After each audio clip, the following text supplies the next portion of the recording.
नमस्कार दोस्तों, स्वागत है आपका। आज हम आर एस प्रीलिम्स 2016 का डिटेल्ड एनालिसिस देखेंगे।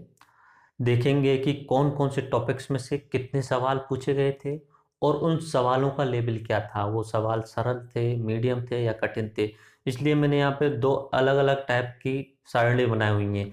वन साइड में सवाल का लेवल देखेंगे, वो सवाल कठिन था, इजी था, मीडियम था या हार्ड था। दूसरी साइड में उसी सवाल को देखेंगे कि उस सवाल को हमें किस टॉपिक के अंडर डालना चाहिए। मैं आपको आर एस का सिलेबस बता चुका हूँ, प्रीलिम्स का और मेंस का भी बता चुका हूँ।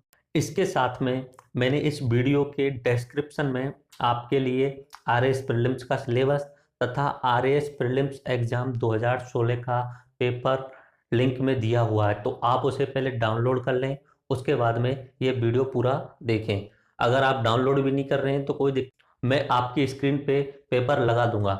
तो अब हम देख लेंगे, एक तो उसका एग्जाम का लेवल कैसा था, दूसरा वो कौन कौन से टॉपिक्स में। प्रीलिम्स में कुल मिला के 8 टॉपिक्स मैंने बताए थे आपको। एक बताया था राजस्थान जीके, दूसरा भारत इतिहास, तीसरा भूगोल, चौथा राजनीति, पांचवा अर्थशास्त्र, छठवां विज्ञान प्रौद्योगिकी, सातवां मैथ रीजनिंग, आठवां समसामयिकी। मुझे शायद math science science and technology बताना भूल गया था, मैंने उस समय लिख दिया था, उसमें सिलेबस भी डाला हुआ है। तो अभी आपके डिस्क्रिप्शन में सिलेबस है, आप उसे डाउनलोड कर सकते हैं और डिस्क्रिप्शन में ही 2016 प्रीलिम्स का क्वेश्चन पेपर है, तो आप उसे भी डाउनलोड। तो अभी हम शुरू करते हैं 2016 प्रीलिम्स का डिटेल एनालिसिस। सबसे पहले जो गाइडलाइंस दी हुई हैं उन्हें थोड़ा सा आपके लिए बता देता हूं कि ये जो पेपर है 200 नंबर का है, 3 घंटे का टाइम है और कुल मिला के 150 सवाल हैं।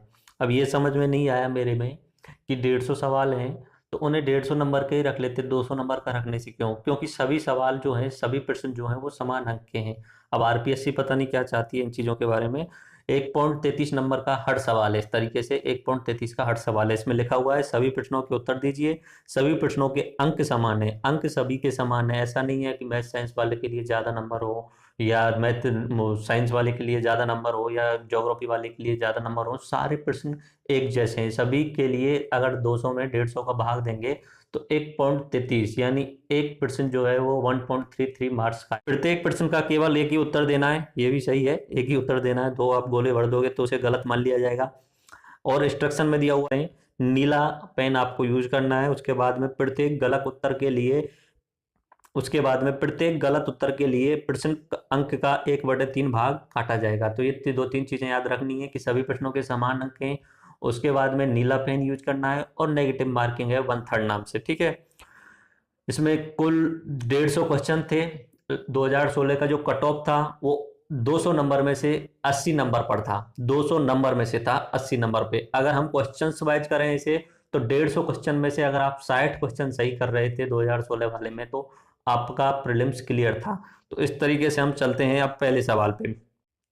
पहला सवाल है, प्राचीन नगर जो महाभारत और महाभाष्य दोनों में उल्लेखित है, ऐसा कौन सा नगर है प्राचीन समय में जो महाभारत तथा महाभाष्य दोनों में उल्लेखित है? तो इसमें ऑप्शन दिए हुए हैं विराट नगर, मध्यमिका नगरी, रैड, करकोट। तो उस समय अपने चित्तौड़गढ़ के पास में एक गांव है नागरी मध्यमिका, उसका महाभारत और महाभाष्य दोनों में ही उल्लेख मिलता है। तो ये जो सवाल होगा आपके लिए मैं मीडियम कैटेगरी में रख रहा हूँ, पहले वाला सवाल मीडियम कैटेगरी में रख दिया। और ये सवाल जो होगा वो आपकी राजस्थान जीके में से लिया जाएगा, तो मैं इसे राजस्थान जीके वाले में रख देता हूं। उसके दूसरा सवाल है, अभिलेख जो प्राचीन राजस्थान में भागवत संप्रदाय के प्रभाव की पुष्टि करता है। तो गोसुंडी अभिलेख है जो प्राचीन राजस्थान में भागवत संप्रदाय के प्रभाव की पुष्टि करता है। तो इसे मैं मीडियम कैटेगरी में रखूंगा। वैसे तो ये हार्ड में है, लेकिन अगर थोड़ा बहुत आपने पढ़ा हुआ है इंस्क्रिप्शन वगैरह के बारे में तो मीडियम कैटेगरी में रख लूंगा। बाकी आप याद रखना कि मैं ज्यादातर सवाल को मीडियम कैटेगरी में ही रखने की कोशिश करूंगा, क्योंकि आप हो सकता है शुरुआती बच्चे हो जिन्होंने शुरुआत की हो आरएस की तैयारी की, कुछ एक बच्चे एक्स्ट्रा लेवल के भी हो सकते हैं, लेकिन मैं शुरुआती बच्चों के हिसाब से बता रहा हूं आपको। आपको डिमोटिवेटेड नहीं होना है। अगर मैं सभी को इजी में रखता जाऊं तो फिर आप डिमोटिवेट हो जाओगे कि यार सर तो बोल रहे हैं कि ये भी सवाल लीजिए, ये भी सवाल लीजिए, मुझे तो ये सवाल आता ही नहीं है। तो मीडियम में इसलिए रख रहा हूं, अगर आपने पढ़ा नहीं है उस सब्जेक्ट के बारे में तो आप अगर थोड़ा बहुत भी पढ़ोगे तो आप उसे समझ जाओगे। अगर आप आपको डिमोटिवेटेड नहीं करना है, मुझे आपको हतोत्साहित नहीं करना है, तो इसलिए ज्यादातर सवालों के आंसर में मीडियम में रखूंगा। बाकी कुछ एक सवाल ऐसे होंगे जो बहुत आसान है, आपने कुछ भी नहीं पढ़ा है तो भी वो आपको आने चाहिए, तो उन्हें इजी में। और कुछ हार्ड सवाल जो हर कोई कोई भी नहीं कर सकता, उनके लिए टफ ज़्यादा है वो, मतलब बहुत ही ज़्यादा एक्स्ट्रा पीएचडी की उनके लिए होते हैं। बाकी आप इतना समझ लीजिए कि 150 सवाल होते हैं, 150 सवाल में से 60 सवाल आप सॉल्व कर रहे हो राइट काट पीट के, तो आपका प्रीलिम्स क्लियर हो रहा है। टॉपर्स भी 100 सवाल के आसपास ही हाईएस्ट कर पाते हैं, 100 सवाल बहुत हो जाते हैं। तो 50 सवाल ऐसे होते हैं, 50 सवाल ऐसे होते हैं जो कोई भी सॉल्व नहीं कर पाता, एक व्यक्ति तो वो, ने फिर भी सर्च करना पड़ता है इंटरनेट पे कहीं ढूंढ ढांड के। कोई भी ऐसा व्यक्ति जो नहीं मिलेगा आपको राजस्थान में जो 150 के 150 सवाल सही कर दे। अगर ऐसा कोई बोल रहा है तो वो आपसे बिल्कुल झूठ बोल रहा है, आपको मूर्ख बना रहा है। तो दूसरा सवाल का आंसर हुआ घोसुंडी अभिलेख। मैं इसे मीडियम में रख दिया और इसका भी राजस्थान जीके में रख देता हूं। उसके बाद हम तीसरे पे आते हैं। राजस्थान में से निम्नलिखित मंदिरों में से गुर्जर प्रतिहार काल में निर्मित मंदिरों को चुनिए। तो इसमें 4 ऑप्शन दिए हुए हैं, आहड़ का आदिवराह मंदिर, आवानेरी का हर्ष माता का मंदिर, राजौरगढ़ का नीलकंठ मंदिर और ओसिया का हरिहर मंदिर। तो इसमें चारों मंदिर के बारे में आपको पता होना चाहिए, उसके बाद में आप आंसर लगा सकते हो। तो इसमें जो ऑप्शन होगा वो चारों ही मंदिर सही हैं, इसका ऑप्शन 4 सही होगा, इसलिए तीसरे वाले को हार्ड में डाल देता हूं, क्योंकि चारों मंदिरों को पता होना चाहिए, हर कोई नहीं रट पाता है इतनी सारी चीजें। और इस तरीके से रटे हुए सवाल जो पूछे भी नहीं जाने चाहिए, इतना ज्यादा रटाफिकेशन नहीं कराना चाहिए आरपीएससी को, क्योंकि आप अधिकारी बना रहे हो, क्लर्क नहीं बना रहे हो। निम्नलिखित में से कौन सा विद्वान कुंभा के दरबार में नहीं था? तो कुंभा के दरबार में मुनि जिन विजय सूरी जो थे वो नहीं थे, बाकी जो है कुंभा के दरबार में थे। मुनि जिन विजय सूरी का जन्म भी मेवाड़ में हुआ था 1888 के आसपास में, लेकिन कुंभा जो थे 1433 से 1468 के आसपास रहे। तो चौथे का आंसर होगा मुनि जिन विजय सूरी। ये मैं आपको फिर से हार्ड में रख रहा हूं। ये राजस्थान जीके के सवाल हो गए 3 और 4 दोनों। उसके बाद निम्नलिखित में से राजस्थान के किस क्षेत्र में अली बख्शी ख्याल प्रसिद्ध है? तो ये आपको नॉर्मली पता होना चाहिए, ख्याल की जो परंपरा है वो अपने अलवर वाले क्षेत्र में प्रसिद्ध है। तो इसे मैं इजी वाले में रख देता हूँ, पांचवा जो सवाल है उसे मैं इजी में रख देता हूँ, और ये राजस्थान जीके का सवाल है। उसके बाद में राजस्थान का संकरिया नृत्य किससे संबंधित है? संकरिया नृत्य कालबेलिया नृत्य से संबंधित है। कालबेलिया की गुलाबो देवी बहुत ज्यादा प्रसिद्ध है, तो कालबेलिया नृत्य ये आपको पता होना चाहिए, और ये भी मैं आपको इजी की कैटेगरी में डाल देता हूँ। अगला सवाल है 7वां, निम्नलिखित में से कौन सा युग्म सुमेलित है? तो इसमें ऑप्शन दिए हुए हैं, नाम दिया हुआ है और ग्रंथ संगीत दिया हुआ है। पहला है पुंडरीक विट्ठल, इन्होंने क्या रागमाला लिखी। उसके बाद में पंडित भाभट्ट संगीतराज, तीसरा कुंभा राग कल्पद्रुम, चौथा उस्ताद चांद खान राग चंद्रिका। तो जो पुंडरीक विट्ठल जी थे उनका जन्म जो हुआ था मैसूर राज्य में यानी साउथ में हुआ था। उसके बाद में वो पंडित जी थे, उसके बाद में वो अपने उत्तर में आ गए, जयपुर के राजा मानसिंह के यहाँ पे रहते थे, तो उन्होंने रागमाला लिखा था। तो इनमें केवल एक ऑप्शन सही है, पुंडरीक विट्ठल जी जिन्होंने रागमाला संगीत लिखा था। तो ये आपको हार्ड की कैटेगरी में मैं आपको डाल देता हूँ, कठिन है ये सवाल और राजस्थान जीके का सवाल है। उसके बाद में अगला सवाल आते हैं 8वां नंबर का, निम्नलिखित में से कौन सा युग्म गलत सुमेलित है? कौन सा युग्म जो है वो गलत है? तो कृषक आंदोलन और नेता के नाम बताने। ये राजस्थान की जीके का बहुत आसान सवाल है मेरे हिसाब से। बेंगू का जो किसान आंदोलन हुआ था वो रामनारायण चौधरी के नेतृत्व में हुआ था, सही है। बूंदी का जो वो नैनूराम शर्मा के नेतृत्व में हुआ था, बिजोलिया विजय पथिक सिंह जी। लेकिन बीकानेर का जो किसान आंदोलन हुआ था वो नरोत्तम लाल जोशी नहीं थे, नरोत्तम लाल जोशी विधानसभा के पहले अध्यक्ष रह चुके हैं। तो इसका जो चौथा है बीकानेर के नरोत्तम लाल नहीं है, तो इसे मैं फिर से आपको मीडियम कैटेगरी में डाल रहा हूं। 8वां सवाल जो है वो मीडियम कैटेगरी, और ये राजस्थान के किसान आंदोलन से लिया गया है। उसके बाद में 8वां सवाल, राजस्थान के इतिहास में पट्टा रेख से क्या अभिप्राय है? तो पट्टा रेख जो होता है एक्सपेक्टेड रेवेन्यू के बारे में होता है, यानी आकलित राजस्व के बारे में होता है।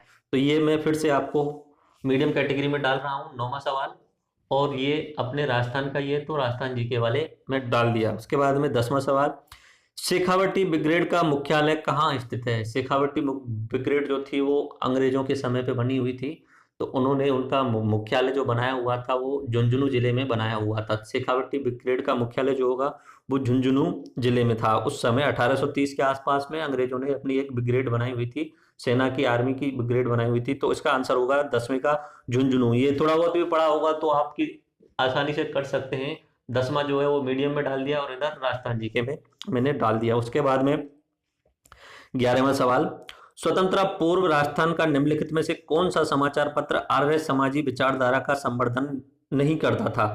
तो देश हितैषी जो समाचार पत्र था वो आर्य समाज का, जनहितकारक भी आर्य समाज का, परोपकारक भी आर्य समाज का। तो राजपूताना जो गजट है वो आर्य समाज से रिलेटेड नहीं था, आर्य समाज का प्रचार नहीं करता था। वो अजमेर में उसका प्रकाशन होता था, मौलवी जी उसका प्रकाशन करते थे राजपूताना गजट का, तो वो आर्य समाज से रिलेटेड नहीं था। तो इसका आंसर होगा 11 में का 4। इसे भी मैं मीडियम कैटेगरी में डाल देता हूँ। उसके बाद अगला सवाल, राजस्थान के कौन से क्षेत्र में चैत्र शुक्ल पंचमी को गुलाबी गणगौर मनाई जाती है? इसका सीधा सीधा आंसर है नाथद्वारा में मनाई जाती है। तो वहां पे वल्लभ संप्रदाय है, पुष्टि संप्रदाय है नाथद्वारा में। तो ये इजी कैटेगरी में मैं डालूंगा 12वां। तो 11 और 12 दोनों भी राजस्थान जीके के ही सवाल हुए। उसके बाद अगला चलते हैं 13वां। इसमें सुमेलित कीजिए। ऑप्शन एक साइड में संस्था दी हुई है, एक साइड में स्थापना वर्ष दिया हुआ है। तो पहली ए में है राजस्थान सेवा संघ की स्थापना कब हुई? राजस्थान सेवा संघ की स्थापना 1919 में हुई। तो ऑप्शन में स्थापना वर्ष 4 में जाके मिल जाएगा। देश हितैषी सभा, इसकी स्थापना 1877 में हुई थी। तो इसका मिलेगा 3 में जाने के बाद में। अखिल भारतीय देसी राज्य लोक परिषद, इसकी स्थापना 1927 में हुई थी।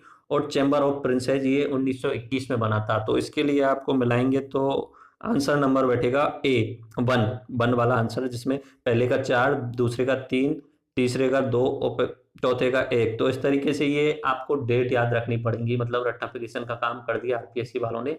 थोड़ा सा कठिन हो जाता है इतनी सारी चीजों को याद करना, तो मैं इसे हार्ड में डाल देता हूँ। क्वेश्चन नंबर 13 हार्ड में आ गया।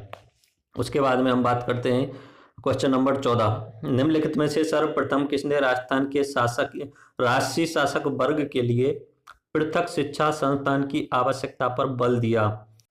कैप्टन वाल्टर नाम के एक अंग्रेज अधिकारी थे जिन्होंने सबसे पहले राजस्थान में राजपूताना लोगों के लिए एक नया कॉलेज, नई विचारधारा के आधार पे, लॉर्ड मेयो जो कॉलेज है, मेयो कॉलेज जो अजमेर में स्थित है, उसकी नींव रखी थी। उसका जो विचार दिया था वो दिया था कैप्टन वाल्टर ने। तो इसमें जो है पृथक शिक्षा संस्थान की आवश्यकता जो है बल किसने दिया? तो इसका आंसर होगा कैप्टन वाल्टर। इसका 14 में का 3, यानी ये भी हार्ड में है, और 13 और 14 में राजस्थान जीके में ही डाल रहा हूँ। ठीक है, थोड़ा सा कठिन है इसलिए मैंने इसे हार्ड में डाल दिया है। कैप्टन वाल्टर ने सबसे पहली बार सुझाया था कि राजस्थान के राजपूताना जो वर्ग है, इनके जो भी बच्चे हों उन्हें हमारी शिक्षा दी जाए। यानी कि मैं पहले भी बता चुका हूं कि इन लोगों को शरीर से भारतीय रहने दिया जाए और अंदर से अंग्रेज बना दिया जाए। जितने भी इनके बच्चे राजा महाराजाओं के बच्चे हों उन्हें अंग्रेज बना दो, जेंटलमैन बना दो। उसके बाद में ये अपने देश के बारे में सोचेंगे नहीं। तो राजपूताना वालों ने यही किया। उसके बाद में कभी विद्रोह नहीं किया राजपूताना वालों ने। ठीक है, उसके बाद में हम बात करते हैं 15वां सवाल। राजस्थानी साहित्य की प्रारंभिक रचना हंसावली रचित है। तो ये असाहित्य के द्वारा रची गई थी। तो इसे मैं मीडियम में डालूंगा 15वां, और इसे राजस्थान जीके में डाल देता हूं। उसके बाद में हम अगले सवाल पे आ जाते हैं। 16वां सवाल है, सूची 1 को सूची 2 से मिलाइए तथा सही उत्तर चुनिए। तो इसमें पर्वत से कर दिए हुए हैं और महाद्वीप दिए हुए हैं। मेरे हिसाब से तो ये बहुत आसान सवाल है। आपको हर महाद्वीप की पर्वत चोटी के बारे में पता होना चाहिए। जैसे अफ्रीका की किलिमंजारो है, तो इसमें जैसे पर्वत से कर दिया है कोस्किस्को, ये ऑस्ट्रेलिया की है। मैकिनले जो है वो उत्तरी अमेरिका की है। अल्ब्रुस यूरोप की है। और किलिमंजारो जो है वो अफ्रीका की है। तो इसमें ऑप्शन बैठेगा आपका पहले का तीन और दूसरे का 4। तो इस तरीके से आपका बैठ जाएगा 16 में का दूसरा नंबर वाला ऑप्शन, जिसमें 3, 4, 1, 2 ये वाला ऑप्शन आपका बैठ जाएगा। तो इस तरीके से दोबारा सुन लो। कोस्किस्को जो ऑस्ट्रेलिया की सबसे ऊंची पर्वत चोटी है, मैकिनले उत्तरी अमेरिका की है, अल्ब्रुस यूरोप की है, और किलिमंजारो जो है वो अफ्रीका की सबसे ऊंची चोटी है। तो इस तरीके से 16वां मैं आसान कैटेगरी में डालूंगा। अगर ज्योग्राफी आप थोड़ा बहुत भी पढ़ लेते हैं तो उसमें ये आ जाता है। मेरी ज्योग्राफी की लेक्चर सीरीज चल रही है, तो आप उनमें जाके देख सकते हैं। उसके बाद 17वां, अम्ल वर्षा में नीचे दिए गए कौन से प्रदूषक वर्षा जल एवं हिम को प्रदूषित करते हैं? तो अम्ल वर्षा से रिलेटेड जो है वो सल्फर डाइऑक्साइड और नाइट्रोजन ऑक्साइड है। अम्ल वर्षा से जो रिलेटेड है वो सल्फर डाइऑक्साइड और नाइट्रोजन ऑक्साइड है। ये साइंस का बहुत ही इजी कॉन्सेप्ट है, ये आपको समझ में आना चाहिए, इसलिए मैं 17 को इजी में डाल देता हूँ। और मैंने 16वां नंबर राजस्थान जीके में गलत डाल दिया है, मैं इसे भूगोल में डालूंगा और 17वें को मैं साइंस में डालूंगा।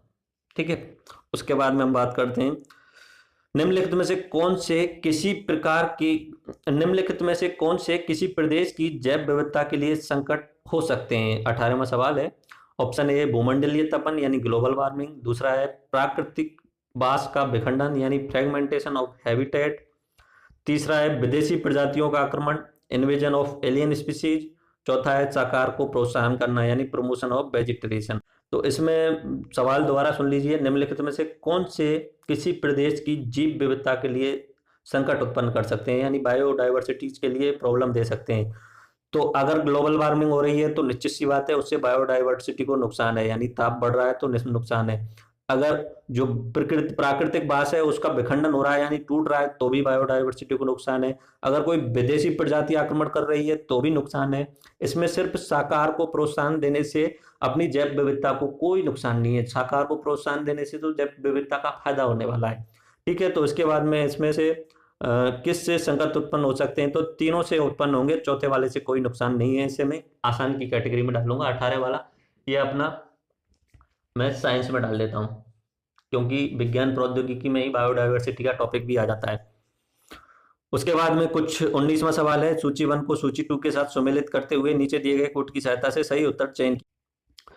सूची 1 में औद्योगिक प्रदेश दिए हुए हैं, सूची 2 में देश के नाम दिए हुए हैं। तो पहले का ऑप्शन है लंकाशायर। लंकाशायर जो है अपना यूनाइटेड किंगडम ब्रिटेन में आता है।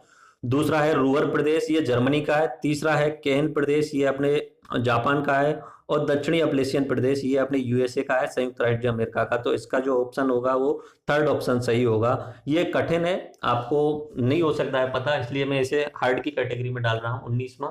और ये अपना ज्योग्राफी का हिस्सा मानूंगा मैं, ज्योग्राफी में जब प्रदेशों के बारे में पढ़ाया जाता है तो उसमें आ जाता है ये। 20वां सवाल है, कुछ दर्रे नाम दिए गए हैं और उनके कौन कौन से राज्य में स्थित हैं ये बताना है। सिपकी ला दर्रा इसमें ऑप्शन दिया हुआ है जम्मू कश्मीर, ये गलत है। सिपकी ला दर्रा जो है अपना हिमाचल प्रदेश में है और भारत और तिब्बत की बॉर्डर पे पड़ता है। बाकी जितने भी हैं तीनों वो सही हैं। तो इसमें सिपकी ला जो दर्रा है वो हिमाचल प्रदेश में पड़ता है, ये गलत है। और इसे मैं फिर से हार्ड की कैटेगरी में डालूंगा। याद रखना हार्ड वाले सभी लोगों के लिए हार्ड है, भले ही वो बड़े बड़े हायर, भले ही वो टॉप टीचर्स भी हो ना, उनके लिए भी हार्ड है क्योंकि ये रट्टाफिकेशन वाले हैं, इन चीज़ों को हर कोई नहीं याद रख पाता। तो ये 20वां जो है वो हार्ड की कैटेगरी में डाल दिया और इसे मैं इधर की साइड में ज्योग्राफी में डाल देता हूँ। उसके बाद में 21वें सवाल पे आते हैं। भारत में हरित क्रांति के फलस्वरूप खाद्यान्नों के उत्पादन में वृद्धि हुई। बिल्कुल सही बात है, जब भी ग्रीन रेवोल्यूशन आया भारत में 1960 के दशक में, उस समय खाद्यान्नों के उत्पादन में वृद्धि हुई, सही है। दूसरा, भारत में हरित क्रांति के परिणाम स्वरूप क्षेत्रीय असमानताओं में वृद्धि हुई, ये भी बात सही है। हरित क्रांति का जो फायदा उठाया था वो बहुत कम क्षेत्रों ने उठाया था, पंजाब वाले क्षेत्र ने उठाया था, उत्तर प्रदेश में भी पश्चिमी उत्तर प्रदेश ने फायदा उठाया था, बाकी उधर की साइड में पूर्वी जो उत्तर प्रदेश था वो फायदा नहीं उठा पाया। क्योंकि हरित क्रांति के लिए 3 चीज सबसे ज्यादा इंपॉर्टेंट थी, हायर क्वालिटी के बीज, H/B, ठीक है, उसके बाद में वहां सिंचाई की सुविधाएं होनी चाहिए थी, और तीसरा उनके लिए रासायनिक उर्वरक चाहिए थे। तो ये तीनों जो थे उनके लिए पैसा चाहिए होता था। तो पश्चिमी जो उत्तर प्रदेश, पंजाब, हरियाणा, राजस्थान का अपना भरतपुर अलवर वाला जो क्षेत्र है वहां पे इस चीज का फायदा उठा दिया गया था। और हरित क्रांति के फलस्वरूप ये वाले जो क्षेत्र थे पंजाब, हरियाणा, पश्चिमी उत्तर प्रदेश, ये एकदम से विकसित हो गए, समृद्ध हो गए। बाकी जो क्षेत्र थे वो उसका फायदा नहीं उठा पाए। तो इस तरीके से दूसरा ऑप्शन भी सही है, असमानताओं में वृद्धि हुई, बिल्कुल सही है। लेकिन ये दूसरा वाला पहले की कोई व्याख्या नहीं कर रहा है, इससे कोई रिलेशन नहीं है।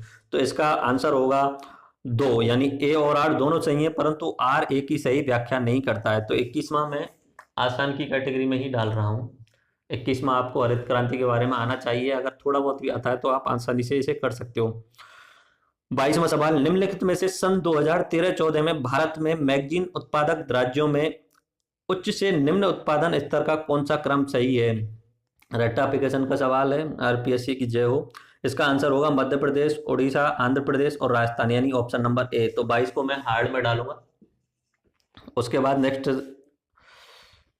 ग्रीन रेवोल्यूशन वाले को मैं साइंस में डाल देता हूं और 22 वाले को मैं जियोग्राफी में डाल देता हूं। उसके बाद नेक्स्ट सवाल आता है, उत्तर दक्षिण गलियारे पर स्थित निम्नलिखित नगरों को उत्तर से दक्षिण के क्रम में व्यवस्थित करते हुए सही उत्तर का चयन नीचे दिए गए कूट से कीजिए।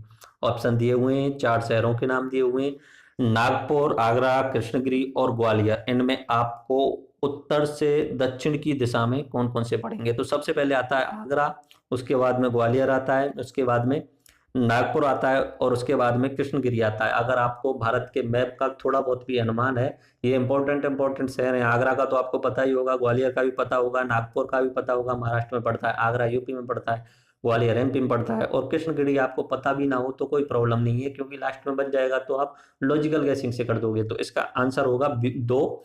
ये मैं मीडियम की कैटेगरी में डालता हूँ। आपको अगर थोड़ा बहुत भी मैप आता है तो उससे आप सॉल्व कर सकते हो। उसके बाद में 24वां, निम्नलिखित में से कौन सा समूह, इस वाले को मैं ज्योग्राफी में डाल देता हूँ।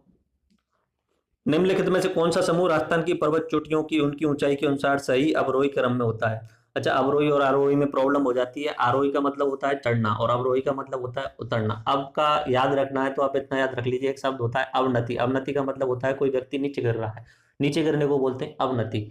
तो अब से याद आ जाएगा कि अवरोही नीचे की साइड में, तो सबसे बड़ी से फिर नीचे की साइड में आना है। तो इसका आंसर होगा सेठ, जरगा, सज्जनगढ़ और तारागढ़, ऑप्शन नंबर 2। तो इसे मैं इजी की कैटेगरी में डाल रहा हूँ और यह फिर राजस्थान की ही सवाल में आ जाएगा, राजस्थान में जोड़ दिया जाएगा। ओके।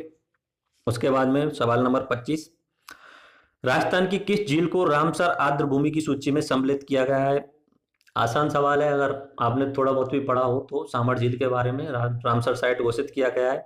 मैंने अपने झीलों के लेक्चर में खारे पानी की झीलों में बहुत अच्छे से डिटेल्ड से समझाया गया है। इन सभी झीलों को बहुत अच्छे डिटेल से समझाया है, आप जाके देख सकते हैं। मैंने उन झीलों के किनारे ले जाके एक्चुअली आपको गूगल सैटेलाइट व्यू से दिखाया गया है। तो 25वां मैं ईजी की कैटेगरी में रखूंगा।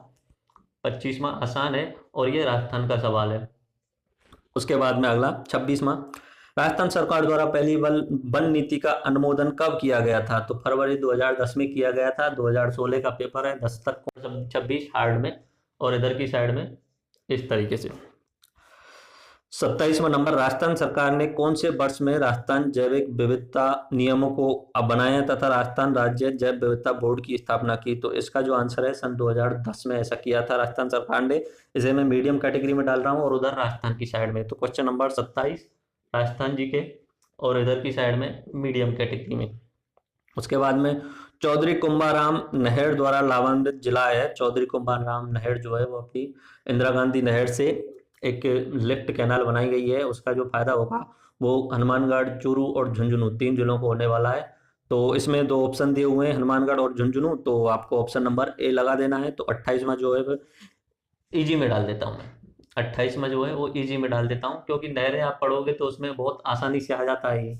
उसके बाद में 29वां सवाल, गलत युग्म को पहचानिए। एक साइड में खनिज दिए हुए हैं, एक साइड में खान दी हुई है। तो ऑप्शन दिया हुआ है जिप्सम, जिप्सम का पलाना दिया हुआ है, जिप्सम पलाना में नहीं है। बांग्लोद, नागौर वगैरह में सबसे ज्यादा मिलती है। गुलाबी संगमरमर जो है बाबरमल में सही है। तांबड़ा राजमहल, उसके बाद यूरेनियम कुराडिया। तो ये आपके लिए कठिन हो सकता है, वैसे खनिज में पढ़ाया जाता है लेकिन इतना सब कुछ याद रखने में प्रॉब्लम रहती है, तो मैं 29 को हार्ड में डाल देता हूँ। और इसका आंसर हुआ जिप्सम जो है वो पलाना में नहीं मिलती है। राजस्थान जीके का ही सवाल है। उसके बाद में 30वां, जनगणना 2011 के अनुसार राजस्थान के सर्वाधिक कुल जनसंख्या वाले जिलों को अवरोही क्रम में जमाएं। तो इसका जो मेरे हिसाब से वो सीधा सीधा आंसर है और आसान भी है, जयपुर, जोधपुर, अलवर और उसके बाद में नागौर इनकी जनसंख्या का। तो इसमें ऑप्शन नंबर 2 सही होगा, जयपुर, जोधपुर, अलवर, नागौर। ये मैं इजी की कैटेगरी में डाल रहा हूँ। अगर आपको जनसंख्या जनगणना 2011, आपने जनगणना 2011 थोड़ा बहुत भी पढ़ा है तो इसे बहुत आसानी से सॉल्व कर सकते हो। अच्छा, एक बात याद रखना, ये जो मैं बना रहा हूँ कैटेगरी इजी, मीडियम और हार्ड, ये आपकी नॉलेज के ऊपर के हिसाब भी डिपेंड कर सकता है। अगर आप शुरुआत कर रहे हैं तो आप प्रॉब्लम ना लें ज़्यादा, क्योंकि इजी वाले सवाल आपके लिए कम हो सकते हैं। मीडियम वाले सवाल आप थोड़ा बहुत भी पढ़ेंगे उसके बाद में कर लेंगे, तो आप टेंशन ना लें, डीमोटिवेटेड ना हो कि सवाल सर मेरे तो कुछ भी नहीं हो रहे और आप इन्हें मीडियम में डाल रहे हो। यानी मीडियम का मतलब कर भी सकते हैं, बीच में चांस ज़्यादा है करने के। तो आप अगर शुरुआत कर रहे हैं तो उनके लिए मैं बता देता हूं, मीडियम वाले सवाल आप थोड़ा बहुत भी पढ़ लोगे तो उसके बाद में हल कर सकते हो। हार्ड वाले जो सवाल हैं वो सबके लिए ही हार्ड होते हैं, यानी कितना भी पढ़ा लिखा हो उनके लिए भी हार्ड होते हैं। तो आप अपने हिसाब से इन चीजों को लेना और डिमोटिवेटेड नहीं होना। 31वां सवाल, 2011 निम्नलिखित में से कौन से 2 जिलों में उनकी कुल जनसंख्या में सबसे कम अनुसूचित जनजाति प्रतिशत रखते हैं? यानी शेड्यूल ट्राइब, एसटी सबसे कम कौन से में है? तो बीकानेर और नागौर में सबसे कम है। ये बहुत आसान है, अगर आप जनसंख्या पढ़ोगे उसके बाद में इजीली आप इसे सॉल्व कर सकते हो। तो इसे 31 को मैं इजी में डाल देता हूँ। इधर की साइड में 31 और 30 दोनों ही, 30 में जो है वो हाँ जनगणना राजस्थान की है। उसके बाद 32वां सवाल, राजस्थान के निम्नलिखित जिलों को पूर्व से पश्चिम की ओर सही क्रम में व्यवस्थित कीजिए। 32 में पहला है ए बूंदी, दूसरा अजमेर, तीसरा सी उदयपुर और चौथा डी नागौर। तो इसका जो आंसर होगा वो एक बार मैं आपके लिए मैप ही दिखा देता हूँ। उसके इस सवाल में 4 शहरों के नाम दिए गए हैं, बूंदी, अजमेर, उदयपुर और नागौर। तो मैं यहाँ पे मैप में आपको लोकेट करा के बता देता हूँ। यहाँ पे कोटा है, कोटा के ऊपर इस जगह पे बूंदी है। उसके बाद दूसरा ऑप्शन दिया हुआ है अजमेर, अजमेर ये वाला जिला है। उसके बाद तीसरा ऑप्शन दिया हुआ है उदयपुर, ये वाला उदयपुर। उसके बाद चौथा ऑप्शन दिया हुआ है नागौर, नागौर ये वाला नागौर। ठीक है, तो आप इस हिसाब से देखते चलें कौन सा दिशा इन्होंने पूछा है पूर्व से पश्चिम की ओर। सबसे पूर्व में कौन सा आ रहा है? बूंदी आ रहा है। बूंदी के बाद में दूसरा कौन सा आ रहा है? अजमेर आ रहा है। फिर तीसरा कौन सा आ रहा है? नागौर आ रहा है। और चौथा कौन सा आ रहा है? उदयपुर आ रहा है। तो इस हिसाब से आप इसे सॉल्व कर सकते हैं। वैसे तो ये सवाल आसान है, लेकिन थोड़ा सा आपको इसमें दिमाग लगाना पड़ेगा। तो मैं इसे मीडियम की कैटेगरी में ही रख देता हूँ। 32वां जो है वो मीडियम है और राजस्थान जीके से पूछा गया है। उसके बाद में अगला सवाल बात करते हैं। 33वां, जनकपुरा और सरवाड़ खाने जिस खनिज के लिए उत्पादन के लिए जानी जाती हैं। तो ये तांबड़ा खनिज है, उसके उत्पादन के लिए जानी जाती है। थोड़ा सा टफ ही है, रट्टाफिकेशन वाला काम है, तो मैं 33 वाले को हार्ड में डाल देता हूँ। और ये राजस्थान का जीके का सवाल डाल दिया मैंने। उसके बाद में अगला आते हैं 34वां। इसमें 4 वन्यजीव संरक्षित क्षेत्रों के नाम दिए गए हैं और कौन कौन से जिले में यह पूछा गया। तो जोड़बीड़ गढ़ेवाल जो है वो बीकानेर में, घोड़ा बिश्नोई जो है जोधपुर में, गोगेलाब जो है वो झुंझुनू में, बीड़ जो है वो नागौर में। तो इस तरीके से इसका आंसर हो जाएगा 34वें का 2। इस तरीके से 34वां जो है थोड़ा सा हार्ड हो जा रहा है, तो हार्ड को मैं इस कैटेगरी में डाल देता हूं और यहाँ पे राजस्थान जीके में ही डाल दिया। 35वां सवाल, निम्नलिखित कथनों पर विचार कीजिए। अरावली मरुस्थल के पूर्ववर्ती विस्तार को रोकता है। बिल्कुल सही है। अरावली जो है अपने राजस्थान को बीचों बीच में काट देती है। उधर की साइड में पश्चिमी राजस्थान, इधर की साइड में पूर्वी राजस्थान। मैं राजस्थान के जलवायु वाले लेक्चर में इसे बहुत अच्छे तरीके से डिटेल रूप में समझा चुका हूँ। उसके बाद में राजस्थान की सभी नदियों का उद्गम अरावली से है? नहीं, सभी नदियों का उद्गम अरावली से थोड़ी है। उसके बाद में राजस्थान में वर्षा का वितरण प्रारूप अरावली से प्रभावित नहीं होता। यह गलत है, अरावली के कारण प्रभावित होता है। पूरब की साइड में अधिक बारिश होती है, पश्चिम की साइड में कम बारिश होती है। उसका मेन कारण जो है वो अरावली ही है। उसके बाद में अरावली प्रदेश धात्विक खनिजों से समृद्ध है। हाँ, बहुत सारे खनिज मिलते हैं। तो इसमें से कौन कौन सा सही है? राजस्थान की सभी नदियों का उद्गम अरावली से है? नहीं, ये भी गलत है। और तीसरा भाई इसमें सी भी गलत है, वर्षा के प्रभावित नहीं होता। तो इसमें केवल ए और डी सही है, यानी ऑप्शन नंबर 4। 34वां 35वां मैं इसे मीडियम में डाल देता हूँ।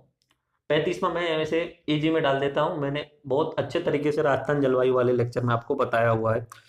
उसके बाद में अब संविधान वाले सवाल आ रहे हैं कुछ। उसके बाद में सवाल नंबर 36, निम्नलिखित में से भारत सरकार अधिनियम 1999 के बारे में असत्य कथन को चिन्हित कीजिए। अब ये शायद पॉलिटी के सवाल आ गए हैं आपके। तो इनमें जो 1919 में जो जीओआई एक्ट आया था उसके बारे में आपको जानकारी होनी चाहिए। भारत सरकार अधिनियम 1919 1921 में लागू हुआ, ये सही है। उसके बाद में यह अधिनियम मार्लियामेंटो सुधार अधिनियम के नाम से जाना जाता था। नहीं, ये गलत है, इसे मॉन्टेग चेम्सफोर्ड सुधार के नाम से जाना जाता था। उस समय मॉन्टेग जो थे वो भारत के राज्य सचिव थे और चेम्सफोर्ड जो थे वो भारत के वायसराय थे। तीसरा भी सही है। चौथा, इस अधिनियम में केंद्रीय एवं प्रांतीय विषयों को अलग कर दिया गया है, ये भी सही है। तो 36वां जो असत्य कथन है वो इसमें 36वां दूसरा ऑप्शन है कि मार्लियामेंटो, इसका नाम मॉन्टेग चेम्सफोर्ड था। तो 36वां आपके लिए बहुत आसान है और इसे मैं पॉलिटी वाले सेक्शन में डाल देता हूँ, राजनीति वाले में। उसके बाद 37वां, निम्नलिखित में से एक कथन असत्य है, बताइए। पहला ऑप्शन दिया हुआ बंबई राज्य गुजरात एवं महाराष्ट्र में विभाजित किया गया, बिल्कुल सही है। उसके बाद दूसरा ऑप्शन, मैसूर राज्य का नाम तमिलनाडु रखा गया था। नहीं, उस समय मैसूर राज्य नहीं था, मैसूर राज्य नहीं। तमिलनाडु जो नाम रखा गया था वो मद्रास प्रेसिडेंसी से बना था। तीसरा है हिमाचल प्रदेश पहले संघ शासित प्रदेश था, बिल्कुल सही है।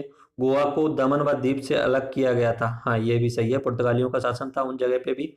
तो आंसर 37 में का दूसरा है वो गलत है, इसलिए दूसरा 37 का दूसरा आंसर हो जाएगा। इसे मैं मीडियम में डाल देता हूँ। उसके बाद में 38वां जो है, संविधान में मौलिक कर्तव्यों को कब सम्मिलित किया गया। बिल्कुल आसान सवाल है, बहुत ही आसान सवाल है, आप सभी को पॉलिटी का इजिएस्ट सवाल है। 36, 37 और 38। 1976 में जब इंदिरा गांधी की सरकार थी तो 42वें संविधान संशोधन द्वारा सरदार स्वर्ण सिंह की समिति की सिफारिश पर भारत के संविधान में मूल कर्तव्यों को जोड़ा गया था और उसे अनुच्छेद नंबर 51 का में तथा भाग 4 में जोड़ा गया था। उसके बाद में केंद्रीय सूचना आयुक्त का कार्यकाल होता है 5 वर्ष का होता है या 65 वर्ष की आयु तक का होता है। अगर 5 वर्ष पूरे हो रहे हैं तो 5 वर्ष के बाद में रिटायर, या उससे पहले उसकी आयु जो है 65 वर्ष हो रही है तो 65 वर्ष की आयु में रिटायर हो जाता है। तो 39वां मैं इसे मीडियम कैटेगरी में डालूंगा और इसे इधर पॉलिटी वाले साइड में डाल दूंगा। निम्नलिखित में से किस विधायी सदन को समाप्त किया जा सकता है? लोकसभा, राज्यसभा, विधान परिषद, विधानसभा। विधान परिषद को समाप्त किया जा सकता है, बाकी किसी भी विधायी सदन को समाप्त नहीं किया जा सकता। तो इसका आंसर होगा 3, विधान परिषद। ये इजी है, आसान है, पॉलिटी का बहुत आसान सवाल है 40 पॉलिटी में। उसके बाद 41, राज्यों के निम्नलिखित में से किस समूह पर पंचायत अनुसूचित क्षेत्रों में विस्तार अधिनियम 1996 प्रवर्तनीय नहीं है? ये पेशा नाम से एक एक्ट आया था 1996 में, वो शेड्यूल ट्राइब एरिया के लिए लेके आए थे। तो उसमें 10 राज्य शामिल किए गए थे, लेकिन असम, मेघालय और तमिलनाडु ये तीनों उसमें शामिल नहीं है। तो इसका 41 का आंसर होगा 1, असम, मेघालय और तमिलनाडु। ये हार्ड है, 41 को मैं हार्ड की कैटेगरी में डाल रहा हूँ और इधर पॉलिटी वाले क्षेत्र में डाल दिया। उसके बाद में बात करते हैं, निम्नलिखित राज्यों संघ शासित क्षेत्रों के समूह में से किसकी लोकसभा में केवल 1 सीट है? ये भी बहुत कठिन पूछ लिया। बाकी देखो, अरुणाचल प्रदेश में 2 सीट होती है, सिक्किम में 1 होती है, लक्षद्वीप में 1 होती है, गोवा में 2 होती है, मेघालय में भी 2 होती है, नागालैंड में 1 होती है, चंडीगढ़ में 1, सिक्किम में 1, तो मिजोरम में भी 1। तो ये जो तीसरा वाला है, चंडीगढ़, सिक्किम, मिजोरम, तीनों में 1-1 है, तो इसका आंसर 3 हो जाएगा 42वां। इसे भी मैं हार्ड कैटेगरी में डाल देता हूँ। उसके बाद में बात करते हैं 43वां, सूची 1 को सूची 2 से मिलाइए। उपाधियों का जो निषेध है अनुच्छेद 18 में किया गया है। धार्मिक मामलों के प्रबंधन की स्वतंत्रता अनुच्छेद 26 में है। अल्पसंख्यकों की भाषा का संरक्षण जो है वो अनुच्छेद 29 में है। और शिक्षा का अधिकार अनुच्छेद 21 का में। शिक्षा का अधिकार जो है वो 86वें संविधान संशोधन 2002 में अटल बिहारी की सरकार के समय जोड़ा गया था। तो ये आपका इसमें ऑप्शन नंबर 3 सही हो जाएगा। 43वें का 3, ये आसान है, मूल अधिकार जब आप पढ़ोगे तो उसमें इजीएस्ट में आपको ये समझ में आ जाएगा। उसके बाद में 44वां सवाल, निम्न में से एक भारत सरकार अधिनियम 1935 की मुख्य विशेषताओं में से नहीं है। 1919 का पूछा जा चुका है, 1935 का आ गया।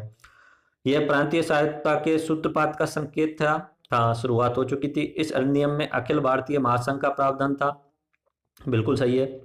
इसने प्रांतीय स्तर पर द्वैत शासन प्रणाली को समाप्त कर केंद्र में लागू कर दिया, हाँ ये भी सही है। अपशिष्ट विषय प्रांतीय विधायिकाओं को आवंटित कर दिए गए, नहीं ये गलत है।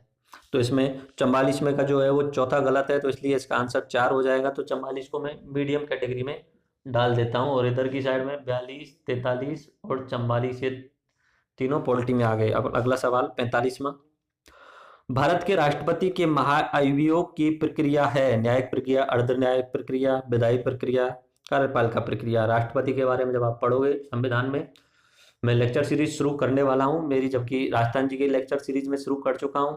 इंडिया हिस्ट्री की लेक्चर सीरीज चल रही है, उसके अलावा ज्योग्राफी की लेक्चर सीरीज चल रही है और अब अभी कुछ समय में मैं पॉलिटी की लेक्चर सीरीज भी शुरू करने वाला हूं। तो इसमें राष्ट्रपति का ये बहुत आसान सवाल है। राष्ट्रपति का जो इम्पीचमेंट होता है वो अर्ध न्यायिक प्रक्रिया होती है।